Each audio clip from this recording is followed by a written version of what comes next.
नमस्कार, आप देख रहे हैं टीपीवी न्यूज और मैं हूं आपके साथ इंदु राठौड़। बुलेटिन की शुरुआत करेंगे और नजर डालेंगे आज की कुछ अहम खबरों पर। अजमेर की लोहार बस्ती में गरीब के आशियाने को उजाड़ने के खिलाफ राष्ट्रीय लोकतांत्रिक पार्टी ने जिला कलेक्ट्रेट के बाहर अनिश्चितकालीन धरना शुरू किया। साथ ही उन्होंने चेतावनी दी कि जब तक वहां काबिज महिला और उसके परिवार को बेदखल नहीं किया जाएगा तब तक धरना जारी रहेगा। इस दौरान राष्ट्रीय लोकतांत्रिक पार्टी के जिला अध्यक्ष आशीष सोनी ने कहा कि इस आशियाने को राजनीतिक पार्टियों ने अपने वर्चस्व की लड़ाई घोषित कर दिया है। सर, आज हमने वार्ड नंबर 49 सामुदायिक भवन जो अवैध रूप से कब्जा करके एक महिला बैठी है और सामुदायिक भवन और लोहार बस्ती जो सन 1971-73 से इनको अलॉट की गई 35 क्वार्टर प्लस एक सामुदायिक भवन अलॉट किया गया। इनके पास कुछ 8 साल पूर्व में एक महिला आई थी जिन्होंने इनको मजबूरी देख के इन्होंने कुछ टाइम के लिए उनको रहने को लिए दिया था कि आप मजबूरी है, चलो बहन आप 1-2 महीने रह जाओ। आज 8 साल से अवैध रूप का कब्जा हो रखा है वहाँ पर। प्लस कुछ कितने दिन हो गए इसको? महीने 1.5 महीने पहले अभी महीने भर पहले एक मिनट अरुण जैन जी ने इसको सीज करा था। उसको इस महिला को कब्जा मुक्त करा के उसको एडीए जो सामुदायिक भवन है उस पर ताले लगा दिए गए थे, सीज कर दिए गए थे। कुछ राजनीतिक पार्टी के द्वारा जो कि अभी परसों ही नगर निगम में जाके अवैध कब्जे बता रही है कि अवैध कब्जे मुक्त हो, अवैध निर्माण को पर कार्रवाई करी गई। वही पार्टी वहाँ जाके उस महिला को वापस शरण दिलाई। अगर उस पार्टी को इतना दुख था तो अपने निजी स्थान में ले जाती। वो सरकारी भवन है, अगर सरकारी भवन पर कोई आम आदमी अगर कब्जा करने लग जाएगा तो भाई साहब जाएंगे कहाँ? ये गाड़ियाँ लुहार हैं जिनके मात्र 35 क्वार्टर है, इनके रहने की जगह नहीं है। आज इनके आए दिन प्रोग्राम होते हैं, ना ये कोई सक्षम परिवार से है, तो ये कहाँ पर जाएंगे? सामुदायिक भवन को अवैध रूप से कब्जा किया गया है। जब तक ये कब्जा मुक्त नहीं होगा, जब तक राष्ट्रीय लोकतांत्रिक पार्टी इनके साथ खड़ी है और यहाँ अनिश्चितकाल धरना है। अगर आज की तारीख में कब्जा मुक्त नहीं होता है तो कल यहाँ उग्र आंदोलन भी हो सकता है, उग्र प्रदर्शन हो सकता है। उसके पूर्ण तरीके से जिम्मेदारी एडीए अरुण जैन एवं प्रशासन की रहेगी। अगर कुछ घटना होती है तो इसकी पूर्ण तरीके से जिम्मेदारी प्रशासन की। समस्या ये है, मेरा नाम राजेश लोहार है और मैं वार्ड नंबर 49 गाड़िया लोहार बस्ती जलकारी नगर अलवर गेट अजमेर में निवास करता हूँ। सर 1972 के अंदर आदेश हुआ था तो ये मकान 36 मकान बने थे। 36 मकान बने थे तो 1973 के अंदर इनका अलॉटमेंट 75 में अलॉटमेंट भी हो गया था। अलॉटमेंट के बाद में एक सामुदायिक भवन और 35 मकान थे। उसमें क्या है कि 8-10 वर्ष पूर्व एक महिला आई थी और हमें साहब अपनी मजबूरी का हवाला देते हुए उन्होंने बताया, बोले कुछ समय रहने के लिए हमें चाहिए, मैं बिल्कुल गरीब हूँ, खाने पीने को नहीं है। तो साहब हमने उसको खाने पीने को भी दिया और रहने के लिए शरण दी। आज वो महिला हमारे पे झूठे केस दर्ज करवा रही है, कोई मुकदमा दर्ज करवा रही है। मेरा प्रशासन से एक मांग है, पहले तो इस सामुदायिक भवन को खाली करवाया जाए और इस महिला के खिलाफ जो भी इसने हमारे खिलाफ जो रिपोर्ट वगैरह दी है, इस महिला के खिलाफ है जो आप इसकी जांच करवाई जाए। उस जांच के अंदर साफ हो जाएगा कि ये महिला कितनी सच्ची और कितनी झूठी है। और महिला का नाम है उर्मिला और उसके उर्मिला नाम है उसका। हाँ, और वो क्या है साहब ससुराल उसका तोपदड़ा में है। और मेरा क्या साहब, मैंने कई बार उसको अपने स्तर पे भी समझाने की कोशिश की। मैं गाड़िया लोहार समाज का अध्यक्ष हूँ वार्ड नंबर 49, तो वो मानती नहीं है। श्रीगंगानगर पुलिस प्रशासन की ओर से राजकीय विद्यालय कीकरवाली में नशा मुक्ति शिविर का आयोजन किया गया, जिसमें मुख्य वक्ता के तौर पर नशा मुक्ति विशेषज्ञ डॉक्टर रविकांत गोयल ने लोगों को नशे के खिलाफ सजग रहने की अपील की है। सूरतगढ़ में उत्तर पश्चिम रेलवे महाप्रबंधक विजय शर्मा और मंडल रेल प्रबंधक राजीव श्रीवास्तव के आगमन पर उनका जोरदार स्वागत किया गया। साथ ही 14 सूत्री मांगों को लेकर एक पत्र भी दिया गया। इस दौरान जिला रेल संघर्ष समिति अध्यक्ष ललित शर्मा सहित कई अन्य लोग मौजूद रहे। आज सूरतगढ़ रेलवे स्टेशन पर जीएम विजय शर्मा जी के पधारने पर विभिन्न मांगों को लेकर ज्ञापन सौंपा और उसके साथ साथ मांगों में प्लेटफॉर्म नंबर 2 व 3 पर शौचालित सीढ़ियां और जो ट्रेन जोधपुर सूरतगढ़ अमृतसर वाया जम्मू जाती है उसको शहीद वीर बालक एक्सप्रेस नाम रखने के लिए और सेकंड एंट्री जो सूर्योदय नगर की तरफ है उसको बढ़ाने के लिए संबंधित विभिन्न मांगों को लेकर आज जीएम साहब को हमने सूरतगढ़ में ज्ञापन। बूंदी में पुलिस अधीक्षक जय यादव की ओर से जिले में चोरी और नकबजनी की वारदात पर अंकुश लगाने के लिए एक विशेष अभियान चलाया गया, जिसमें व्रताधिकारी व्रत हिंडौली सज्जन सिंह की सुपरविजन में मुकेश कुमार मीणा ने वारदात का खुलासा करते हुए अंतर्राज्यीय चोरी का खुलासा किया है। बता दें कि आरोपियों को गिरफ्तार कर उनके कब्जे से देशी कट्टा और 3 जिंदा कारतूस के साथ अन्य उपकरण भी बरामद किए गए हैं। कल रात को मेरी सर्किल चेकिंग थी।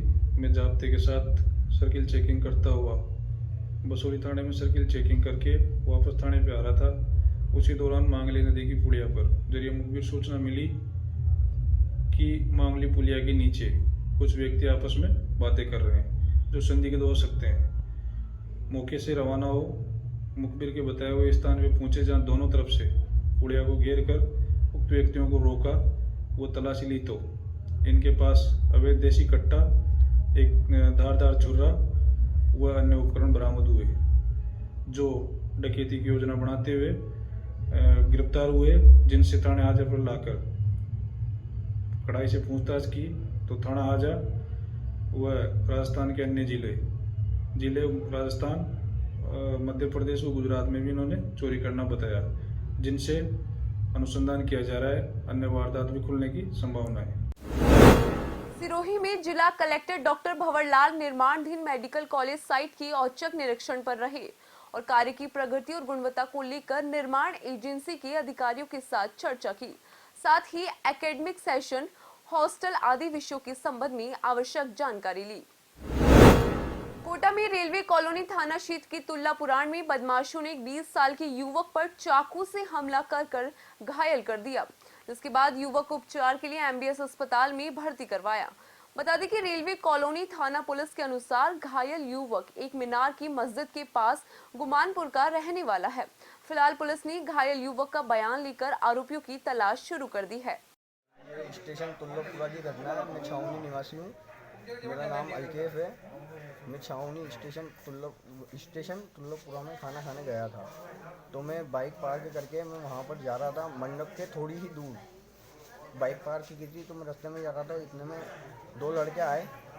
2 लड़कों ने आकर मेरे को पकड़ा। कहाँ जा रहा है? गाली गुप्पा की, और जिसमें से एक का नाम है असलीम उर्फ भैया।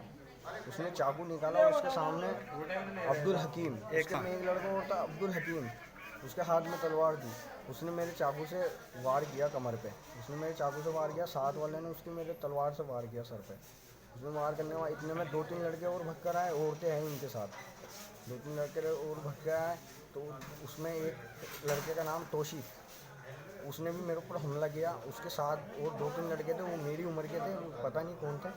उन्होंने भी मेरे ऊपर जानलेवा हमला किया और बोल रहे थे मार डालो, जान से मार डालो, इसे मार दो, ख़त्म कर दो। इतने में लेडीज़ आए। लेडीज़ों ने मेरे ऊपर 2-3 लेडीज़ थी, उन्होंने मेरे ऊपर पत्थरबाजी की। तो उन्होंने तलवार की जो मेरे दी थी, तो मैं बेहोश हो गया। मैं ज़मीन पे गिर गया। मेरे साथ के भी दोस्त थे 3। सर मेरी कोई रंजिश नहीं थी, मैं तो बस खाना खाने गया था बस। हाँ, वो उन्होंने मेरे ऊपर हमला किया तो मैं उन लड़कों को पहचान गया बस। और उनसे भी कुछ मेरी ऐसी कुछ बात है नहीं, ना वो मुझे जानते हैं, बस मैं उन्हें जानता हूँ ऐसे ही। कहाँ के रहने वाले? वो लड़के पता नहीं सर कहाँ के हैं, उनकी मुझे पता कैसे नहीं। पहचानते हो आप? वो सर वो तो थोड़ा सोशल नेटवर्क से पहचान ही है, तो उन्होंने कहा फलाना और ढिमागड़ा, क्योंकि वो हमारे बीच में कोई नहीं विवाद नहीं है। साथ कोई आ गया ऐसे ही जानते थे बस। बहुत सर इन्होंने जान से मारने की प्लानिंग लगा रखी थी, तो इन्होंने गलत फहमी में आकर मेरे पर हमला कर दिया। वो तो मैं बेहोश हो गया, तो ये थोड़े डरे घबराए, तो ये भागे वहाँ से। तो इतने में भागे, मैं बेहोश हुआ पड़ा, मैं खून में लथपथ हो रहा था। इतने में आए मेरे दोस्त, वापस आए भागकर। उन्होंने मुझे उठाया, बाइक पर बिठाया, मैं बेहोश हो गया। वो मुझे बाइक से लेकर आए अस्पताल। कोटा के कोतवाली क्षेत्र में करबला सरकारी स्कूल के पास 4 बदमाशों ने एक युवक पर चाकू से हमला कर दिया, जिसके बाद युवक को उपचार के लिए एमबीएस अस्पताल में भर्ती कराया। बता दें कि वारदात के बाद से आरोपी फरार चल रहे हैं। फिलहाल पुलिस पूरे मामले की जांच में जुटी है। मेरी खाई रोड की दुकान, खाई रोड चौकी के यहाँ पे मेरी दुकान है। मैं घर आ रहा था तो सरकारी स्कूल के वहाँ पे 4 जने पहले से दाग लगा के खड़े हुए थे, जिसमें पप्पू भाई, तौसीफ और बशीर भाई का गोलू और एक और लड़का था जिसने मुंह पे डाटा मार रखा था। इन्होंने आते मेरी गाड़ी की चाबी निकाल के और मेरे धड़ाधड़ वार मतलब चाकू देना चालू कर दिया इन्होंने। वो भाई ने उसके बाप ने मेरा गला पकड़ा और उसके बाप ने मेरे मुंह पे जूते लातों की दी नीचे पटक के। और किस जगह लगे हैं? 16 वार करे उन्होंने मेरे ऊपर। 14 तो मेरे ये लगे हुए हैं टांगों पे और एक वार मेरे यहाँ पे और एक ये मेरे कंधे। ये पहले से ही वहीं थे वो। आपके नहीं ऐसा कुछ भी नहीं है मेरा, ऐसी कोई सी भी दुश्मनी नहीं है मेरी इनसे।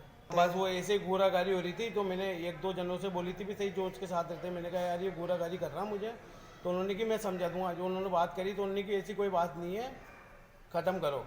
फिर उसके बाद इन्होंने कल मेरे साथ ये घटना करी। तो वारदात के बाद कोई भी किसी को पकड़ा है या नहीं पकड़ा अभी तक? किसी को भी नहीं पकड़ा अभी तक। आए मेरे फिर को आप- यहाँ पे मेरे दोस्तों को फ़ोन करा मैंने, जो वो लेकर आए मुझे यहाँ पे। फरार हो गए थे वहाँ से। इसको तो यही जान से मार दो, उसके तोसिफ के बाबा, इसको तो यही जान से मार दो। पप्पू भाई नगर निगम में ड्राइवर भी है पप्पू भाई। कोटा में इटावा थाना क्षेत्र में तेज रफ्तार बाइक जंगली सुअर से टकरा गई, जिससे बाइक सवार 2 युवक गंभीर रूप से घायल हो गए, जिसको उपचार के लिए एमबीएस अस्पताल में भर्ती कराया गया, जहां फिलहाल दोनों का इलाज जारी है। फिलहाल के लिए इतना ही, तब तक के लिए देखते रहिए टीपीवी न्यूज।